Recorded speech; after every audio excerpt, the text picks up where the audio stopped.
You know, usually when we crack open a book for a deep dive on this show, we're looking for wisdom. Right. We're looking for a philosophy, maybe a few tips to tidy up our workflow, get a little better at our jobs. But today feels significantly different. It is different, very different. Right, because the document we have on the desk today, and I hesitate to even call it a book in the traditional sense, it isn't about being nicer to your clients. No, definitely not. It isn't about the art of the schmooze or, how to win friends. We are looking at unlocking sales success. Harnessing NLP techniques for winning deals. Exactly, by Kanav Sachdev. And honestly, it reads less like a business book and more like a declassified field manual for psychological warfare. That is, well, it's a dramatic way to put it, but you aren't wrong. I mean it. If we are going to be completely honest about what we are doing here today, we aren't just reviewing text, we are acting as behavioral architects. Behavioral architects. I love that term so much. But let's define it for the listener who maybe thinks we're just, talking about selling software or used cars. A behavioral architect doesn't just hope a conversation goes well. Right. They design the outcome before they even say hello.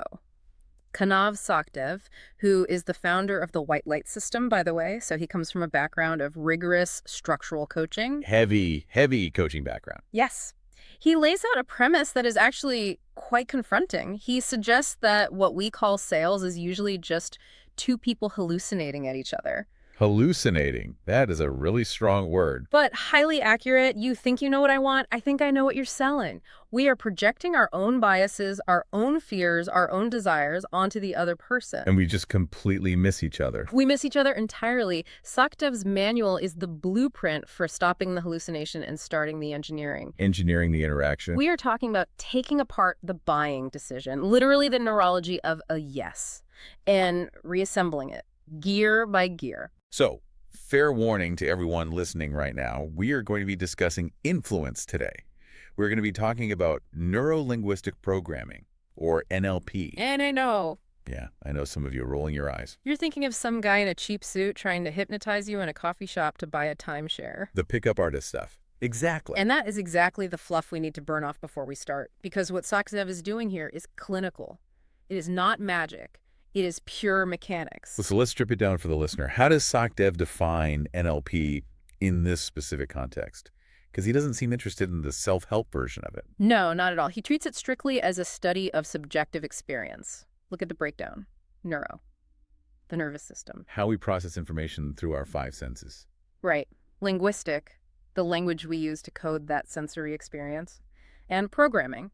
The patterns or the software that run our behaviors. So if I'm understanding this correctly, the basic premise is that every single human being is running a specific operating system. Precisely. We all have code. We all have inputs and outputs. And the goal of this deep dive, and really the goal of Sachdev's entire methodology, is to give you the root access to that operating system. Both your own and your clients. Exactly. If you can understand the code, you can hack the buying decision process. Hack the buying process. Okay, let's really unpack this. Because if we are going to be behavioral engineers, we need to start with diagnostics. You have to. You don't just start hammering a wall. You check the blueprints first. Correct. And that brings us to the first major pillar of the field manual, which is the diagnostic phase, specifically sensory acuity. Now, in my head, when I hear sensory acuity, I'm thinking, okay, I just need to pay attention. But that's too vague, isn't it? It is uselessly vague. Yeah. Paying attention is passive. Sensory acuity is active, clinical data collection.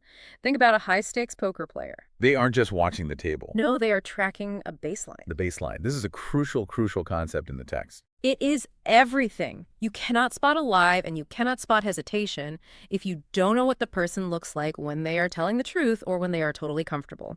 Right. So the first step Sachdev mandates isn't talking about your product. It's calibration. Calibration, meaning you ask easy, safe questions right out of the gate. Things like, how was the drive-in? How long have you been with the company? Questions they don't even need to think about. Questions where the answer is strictly factual and neurologically safe. Exactly. And while they answer those throwaway questions, you are scanning them like a Terminator. Literally analyzing the data. So you are looking for their normal. How often did they blink? What is their skin tone? How are they breathing? Okay, let's get specific here for the listener. Yeah. Because I'm picturing myself in a meeting, sitting across a massive boardroom table. Right. A client is wearing a tailored suit. I can't exactly see their diaphragm moving. How do I actually read breathing in a stiff corporate environment? You would actually be surprised. You don't look at the stomach, you look at the shoulders and the collarbone. The upper body. Sachdev points out that when we are relaxed, we breathe from the diaphragm. It's deep, it's rhythmic. The shoulders are completely still. The thigh doesn't move. But the moment, and I mean the millisecond, cortisol hits the system, or anxiety spikes, the autonomic nervous system shifts gears entirely. Fight or flight kicks in. Exactly. The body prepares to either run or fight. To do that, it needs oxygen fast. So the breathing shifts upward into the chest. It becomes shallow and rapid. You will literally see the thigh lift slightly. You will see a micro rise in the shoulder pads. So, practically speaking, let's say I present the price. I drop the number, $50,000, and I watch those shoulders. If those shoulders hike up even a fraction of a millimeter, you have a hit. That is a physiological no. Even if their mouth says, oh, that sounds interesting. Because the body cannot lie as fast as the mouth can. Wow. The neurology fires before the linguistics. Precisely. We are biological machines first, social creatures second. If you don't catch that shoulder raise, you might just keep pushing, thinking they are interested. Hallucinating that they are interested. Right. But if you have trained your sensory acuity, you stop. You realize, whoa, I just triggered a threat response. And what about skin tone? Yeah. The book mentions this, but it seems like it would be incredibly hard to spot under office lighting. It takes rigorous training. And this is exactly why I keep saying you need the actual manual, not just this conversation. Yeah. Sachdev provides specific drills for this in the book, but the underlying science is simple. Vasodilation versus vasoconstriction. English, please, for those of us who aren't biologists. Fair enough. When someone is comfortable and happy, the blood vessels dilate. Blood flows to the surface of the skin. They look rosy. Healthy, hydrated, the lips look full. But when fear or stress hits, when they hear a price they hate or a timeline that scares them, the blood leaves the surface. It goes to the major muscles to prepare for action. Exactly. The skin blanches, it goes waxy or pale, the lips literally thin out. The lower lip tension mentioned in Chapter 2. Yes, it is a classic tell. If the lower lip tightens and flattens against the teeth, they are holding back something. They're literally biting their lip neurologically. If you plow forward with your sales pitch while their lip is tight and their skin is pale, you are talking to a brick wall. You have to stop. You have to back up. It's incredible how much we miss just by being on autopilot ourselves. We're so worried about what we're going to say next that we miss the fact that the person across from us has gone pale and stopped breathing. That is the hallucination Sachdev is trying to cure. You are hallucinating that the meeting is going well because you haven't been slapped in the face yet. But the biological data says the deal is entirely dead. So once we have calibrated the baseline and we are actually watching the raw data, we move to the next layer of the architecture, The processing systems. the VAK model. Visual, auditory, kinesthetic. Now, I have heard of this in learning styles. I'm a visual learner, that sort of thing. But Sachdev treats this as a transmission frequency. It is the format of the data file the client's brain uses. Think of it like computer files. Okay. If you try to upload an image file into an audio player, what happens? Error. Data corruption. The file doesn't play. Exactly. And that is what happens in sales every single day. You have a salesperson who is a visual. They talk fast. They use image words. And they're trying to sell to a kinesthetic buyer who goes purely by feel. And the message just bounces right off. I want to really dig into this because the manual gives such specific markers. Let's start with the visuals. Why do they talk fast? Is that a hard rule? It is a function of their neurology. If you process the world primarily in pictures, you are seeing a high-speed movie in your head. Images flashing instantly. Boom, boom, boom. To describe those images to you, they have to speak incredibly quickly just to keep up with their own brain. So they're the ones who say things like, I see what you mean. Picture this. Let's focus. It looks hazy. Show me the bright side. If you are selling to a visual, you need to paint a picture. You need to use their exact syntax. You need to literally show them the future. If you start talking about how the product feels or the rhythm of the workflow, they will completely tune out. It's too slow. It's the wrong data type. Okay, contrast that with the kinesthetics. These are the feelers. The kinesthetics process information through visceral sensation, emotions, physical touch, weight, texture. And that processing naturally takes longer. It has to. A picture is instant. A feeling has to travel through the entire nervous system. It has to be physically felt. So kinesthetics breathe deeper, usually from the stomach. They speak slower. They have long pauses because they are checking in with their gut. I need to get a grasp on this. It feels solid. Let's touch base. This puts a heavy weight on us. I don't feel connected to this idea. Okay, I want to test this because I feel like I might mix these up in the heat of a real meeting. Let's do a simulation for the listener. I love simulations. Go ahead. I'm going to be a kinesthetic buyer. Right. I'm a feeler. I want you to sell me, let's say, this microphone we are using right now. Okay. But I want you to sell it to me using purely visual language. I want to see how it actually lands. All right. So I am mismatching you on purpose. Here we go. Ready. So looking at this microphone, you can see the design is crystal clear. It's got a bright, shiny finish.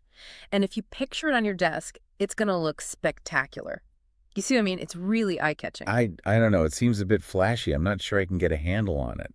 It just doesn't feel solid to me. See that? I was up here dazzling you with bright images. And I was down there trying to feel the actual weight of the thing. It's a total mismatch. It actually felt jarring, like you were rushing me. I felt my own anxiety kicking up because you wouldn't slow down. That is the data corruption. Now let me switch. I will pace you. I will use kinesthetic language. Okay, let's hear the difference. So when you grab this microphone, I want you to feel the weight of the bass. It's solid, it's grounded, it's not going to slip. It feels like a heavy tool in your hand.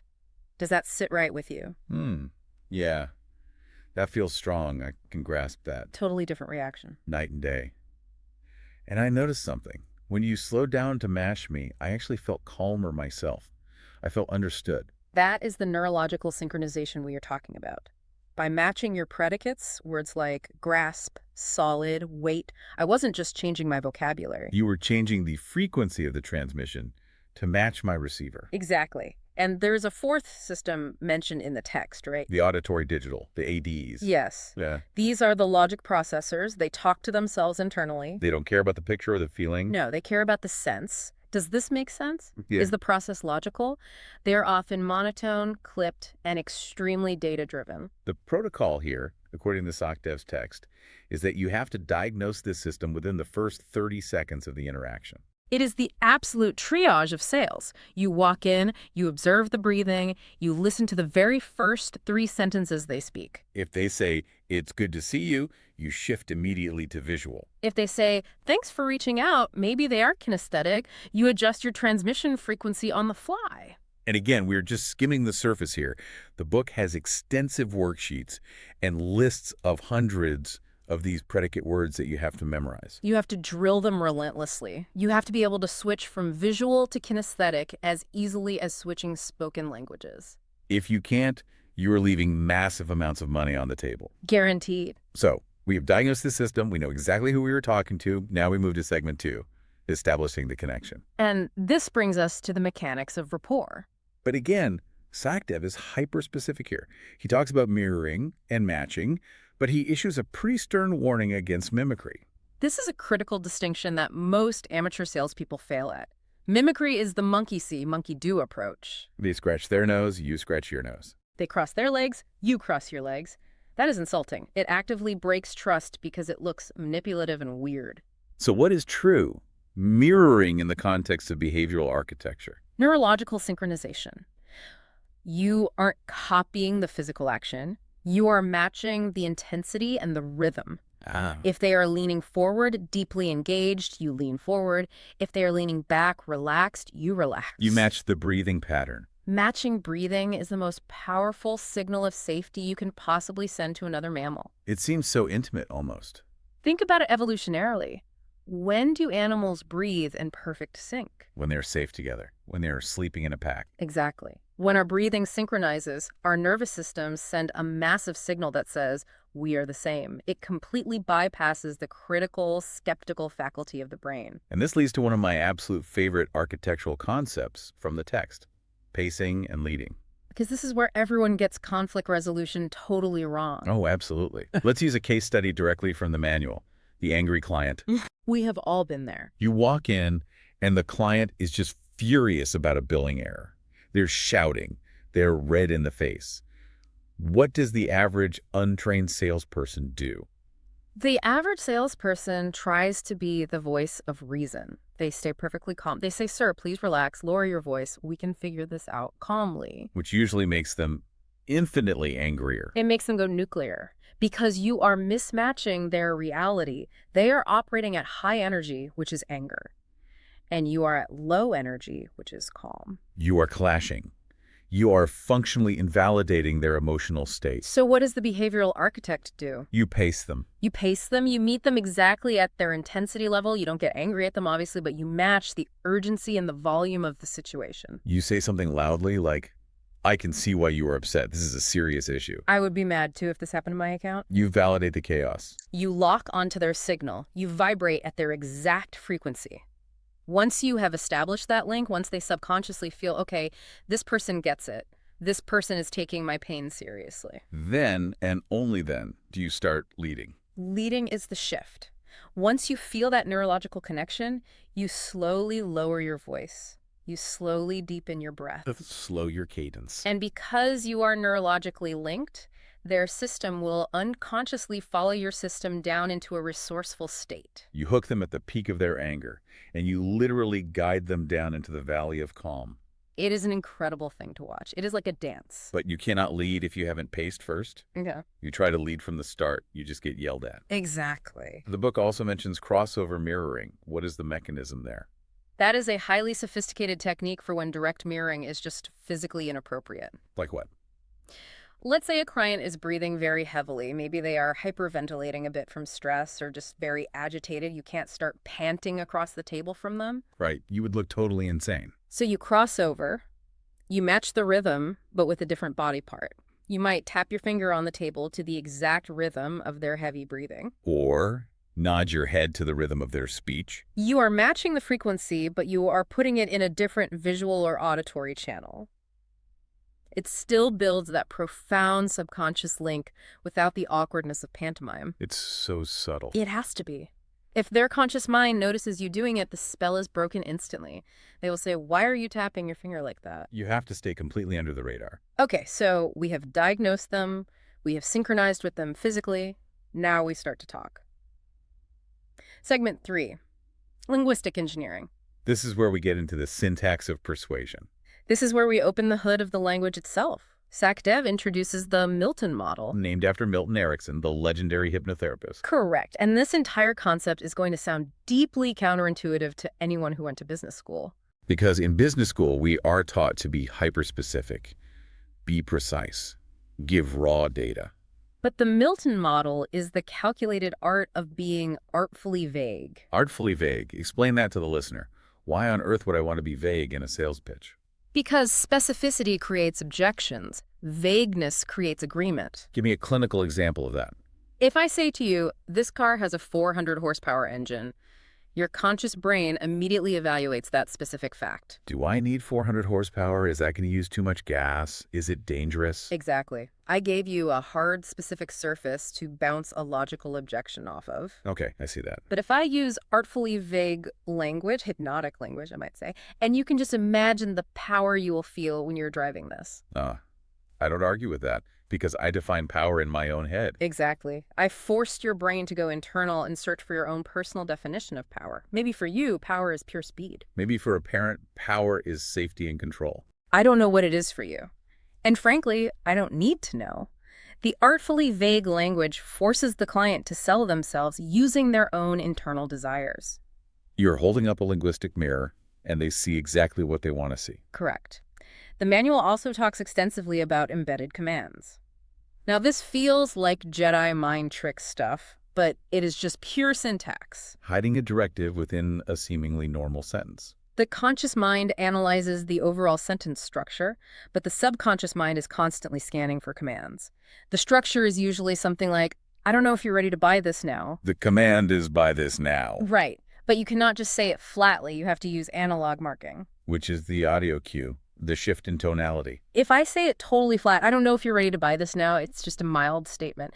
But if I pause slightly before the command and I drop my tonality downwards into what we call the command tonality, it changes the neurological impact entirely. Let's hear the difference. Listen to this. "I don't know if you're ready to buy this now." It lands so much heavier. Your subconscious actually hears that drop in pitch as a direct imperative. It hears, "Buy this now." But your conscious mind just hears a polite, slightly hesitant sentence about readiness. It totally bypasses the firewall. It is a Trojan horse. You wrap the heavy command in a softener, like, I don't know, or one might wonder.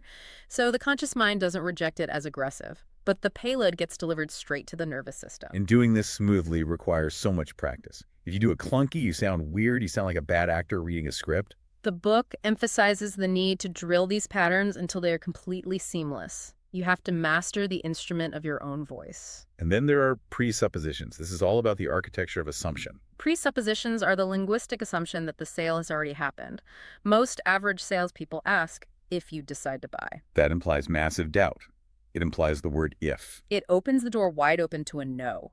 A behavioral architect structures it differently. They say, after you decide to purchase, you will notice the efficiency. Using the word after. This sentence presupposes the decision is an established fact. The conscious mind might argue with the second part of the sentence, the efficiency part, while completely accepting the first part, the purchase, as reality. You are literally stacking the deck in real time. It creates a reality tunnel where the only logical outcome is the completed sale. And you combine this with the yes-set protocol. This is basic physics applied to psychology, inertia. Objects in motion stay in motion. Minds in agreement stay in agreement. You cannot ask for a massive yes, the final close, after a series of no's or neutral statements. You need to grease the neural pathways first. You ask 3 or 4 questions that are undeniably factually true. It's a hot day out there today, isn't it? Yes. We're looking for the best value today, right? Yes, you want this problem solved quickly. Yes. And then you drop the final ask. And the brain, which is now locked into a pattern of firing yes signals, is statistically much more likely to just fire yes again. You are building undeniable psychological momentum. I want to touch on reframing and the sleight of mouth before we move into the advanced stuff. This is specifically for dealing with objections. Reframing is changing the context of the objection. The classic example in Sachdev's book is when the client says, "It's too expensive." The single most common objection in the history of commerce. A rookie immediately argues the price. They start explaining the cost of goods or the margins. An NLP practitioner reframes it. Context reframing. You take that negative trait, expensive, and you seamlessly find a context where it is actually a massive positive. You say, "It is expensive," which is exactly why it is an investment in longevity. You buy this once, never worry about it again. You just turned expensive into high quality and peace of mind. You changed the frame. The painting looks completely different when you put it in a new frame. Or you use meaning reframing. The price isn't a cost, it is the insurance policy against operational failure. Chapter 3 of the book apparently has pages and pages of these specific language patterns. It is incredibly dense, and honestly, we can only give a few examples here. Mastering this requires studying the physical text like a script. You have to practice these patterns until they roll off the tongue naturally. If you stumble, you sound manipulative. If you flow, you sound hypnotic. Let's go deeper. Segment 4, Advanced Subconscious Programming. We are talking about anchoring. Now, this is where things get really clinical. Anchoring. This is Pavlovian conditioning actively applied to sales. The bell and the dog. The bell and the dog. But in a sales environment, the bell is a specific physical gesture or a touch, and the dog's saliva is the client's peak emotional state. How do you practically do this in a boardroom without looking crazy? I can't just ring a desk bell every time the CEO smiles. It is entirely subtle. Sachdev outlines resource anchoring. Step 1, you have to elicit a peak state. You ask the client, "Tell me about a time you made a decision that really paid off big time for the company, a massive win." You get them talking, getting them to relive a massive win. Right. And you use your sensory acuity. As they talk, you watch the data. They start to smile, their posture straightens up, the blood returns to their face. They are actively surfing the wave of that past emotion. Exactly. And this is where most amateurs completely screw it up. You have to anchor at the exact peak of that wave. Your absolute crest. Yes. When they are at the absolute height of that positive feeling, you set the anchor. You might lightly tap your knuckles on the table. You might click your pen. You might point to a specific spot on the contract. You connect a unique physical stimulus to that peak emotion. But there is a massive risk here, which Sachdev highlights. The sliding anchor. Oh, the sliding anchor. Explain the danger there. It is a huge risk. If you hesitate, if you wait until they finish the story to set the anchor, the emotion is already fading. They sigh, the energy drops, the wave crashes. And if you tap your knuckles on the table then? You just anchored the crash. You anchored the feeling of disappointment. You anchored the loss of the high energy. Now, every time you tap those knuckles, they subconsciously feel a drop in energy. You literally just program them to feel drained and disappointed by your presence. That is genuinely terrifying if you do it wrong. It requires extreme precision. Timing is everything. That is why you need to practice this on safe targets first. Do not try to learn to anchor on your biggest corporate client. Learn on your friends. So assuming we timed it perfectly, we anchored the winning feeling to a specific knuckle tap on the table. Then what happens? Then you just continue the meeting normally. But 20 minutes later, when you are presenting your final price or you are asking for the close, you fire the anger. You perform that exact same knuckle tap. And their brain instantly recalls the feeling. The neurology fires the old pathway. They suddenly feel incredibly confident and successful. And they naturally associate that sudden rush of confidence with your product. You are lifting the emotion from their memory and transferring it directly onto your deal. The manual also talks about collapsing anchors. This sounds like psychological bomb disposal. It is the protocol for neutralizing fear or hesitation. Let's say a client has a massive fear anchor. Every time they look at a long-term contract, they get physically anxious. Maybe they got burned by a bad vendor 5 years ago. So how do we diffuse it? How do we collapse it? It is straight physics. Step 1, anchor the negative state. You ask them what they are worried about. As they physically feel the fear, you anchor it, maybe with a subtle gesture of your left hand. You catch the fear in your left hand. Okay, left hand is the fear anchor. Step 2, you break state. You have to get them thinking about something else completely. Hey, look at that architectural rendering on your wall. Distract them. Clear the screen. Anyway. Step 3, you anchor a powerful positive state. Ask about their biggest operational win again. Build it up. Anchor that peak confidence on your right hand. Left hand fear. Right hand massive confidence. Step 4, you fire both simultaneously. Wait, at the exact same time. You hold up both hands or perform both gestures at the exact same moment. You fire the fear anchor and the confidence anchor together. What does the brain do with that? The human nervous system cannot physically hold two contradictory peak states at the exact same time. It short circuits. It creates a moment of neurological confusion. And usually, the positive state wins out. Because the positive state is more resourceful, it washes over and completely collapses the negative one. The fear response just dissolves. The neural pathway is broken. That is some seriously high-level mental engineering. It is exactly why Sachdev calls the book Unlocking Sales Success. You are actively unlocking the neural blocks. You are clearing the path for the decision. And there's also chaining anchors mentioned. That is for moving a client through a sequence of states. You can't always take someone from a hard no to an enthusiastic yes instantly. That gap is too wide. You might have to go from procrastination to curiosity to motivation to action. Stepping stones. You set a different anchor for every single step. Anchor A is procrastination. Anchor B is curiosity. You fire A, then immediately fire B. You link them. You link B to C. You create a neurological chain that pulls the client up the emotional ladder rung by rung. It really emphasizes that sales is fundamentally an emotional journey, not a logical one. Logic is only used to justify the decision after the fact. How? The actual decision is made on the emotional anchor chain. Let's move to segment 5. The anti-fluff closing protocols. We've done the diagnostic work, we built the rapport, we anchored the states. Now we need the actual signature. The book talks heavily about the double bind. The double bind is designed to eliminate no from the equation entirely. It provides the illusion of choice. Do you want to buy this? Is a terrible question. It is the worst question. It invites a no. It makes the decision binary, yes or no. And biologically, saying no is always safer. So how does the double bind fix that binary? The double bind asks, do you prefer the installation to happen on Monday or Wednesday? Both of those answers imply a yes to the overall deal. Exactly. You are giving them autonomy. And human beings love autonomy. But you have strictly bounded the choices to two specific outcomes that both lead to the sale. You aren't asking if they want it, you're asking how they want it. And then there is visual future pacing. We touched on this slightly with the visual processors, but as a dedicated closing technique, it seems absolutely critical. It is critical. You have to guide the client to hallucinate their own success. There's that word hallucinate again. In a controlled, engineered way. You say, imagine it is 6 months from now.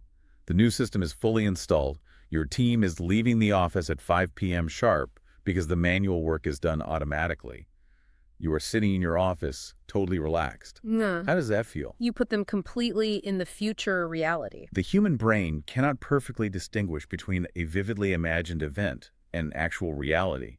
If you make them imagine the result vividly enough, if you engage the sights, the sounds, the feelings, the brain literally creates a memory of having already succeeded with your product. So when you finally ask for the financial commitment, it feels totally natural because they have already experienced the benefit in their neurology. It feels like returning to a safe memory, not taking a terrifying new risk. The manual also heavily features scarcity and time-based frames. This leverages the fear of loss. The contrast frame is vital here. You have to sharply contrast the pain of inaction with the immense pleasure of the solution. You say, if we don't fix this leak today, that 5% loss compounds.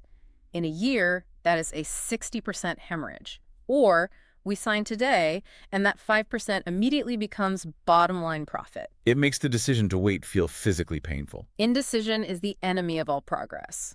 The manual uses timeline therapy concepts to combat this. You float the client above their own timeline. Look down at your future. If you don't make this decision today, what does that timeline look like in 5 years? Does it look heavy? Does it look dark? You make the long-term consequences of their procrastination extremely real in the present moment. You stop them from kicking the can down the road. Now, segment 6. This is fascinating because Sachdev turns the focus entirely inward. The architect's mindset, self-optimization. Because you cannot do any of this precision engineering if your own head isn't right. Sachdev is very clear on this. You are the instrument. If the instrument is out of tune, the music will be garbage. If you walk in desperate for the commission, the client will feel that desperation via their own sensory acuity. So how do we tune the instrument? He talks about modeling excellence. This is the fundamental NLP idea that success leaves clues. You do not need to reinvent the wheel. You just need to download the code of already successful salespeople. Meaning what exactly? Just copying their script word for word. No, much deeper than that. You observe their physiology. How do they physically stand? How do they breathe when they present a huge price? What are their core beliefs? You don't just copy what they say, you copy who they are. You model their internal state. If they are supremely confident, how do they hold their spine? Mimic that spinal posture exactly, and your brain will begin to generate the corresponding feeling of confidence. And for removing our own internal limiting beliefs, like the paralyzing fear of cold calling, the book introduces the Swish Pattern. The Swish Pattern is a classic, highly effective NLP submodality shift. It is about instantly changing how you view yourself. Walk the listener through a swish. Okay, let's say you have a massive fear of cold calling. Close your eyes. Picture yourself about to pick up the phone.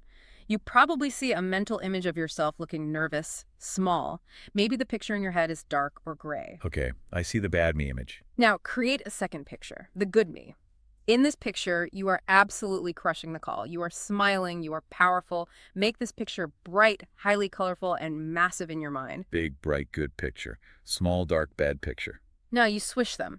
You imagine the small, bright picture shooting forward and exploding in size, violently smashing through the negative picture, replacing it instantly on your mental screen. Swish. And you do this repeatedly. You do it fast. Speed is the key to rewiring the brain. You do it 10, 20, 30 times in a row.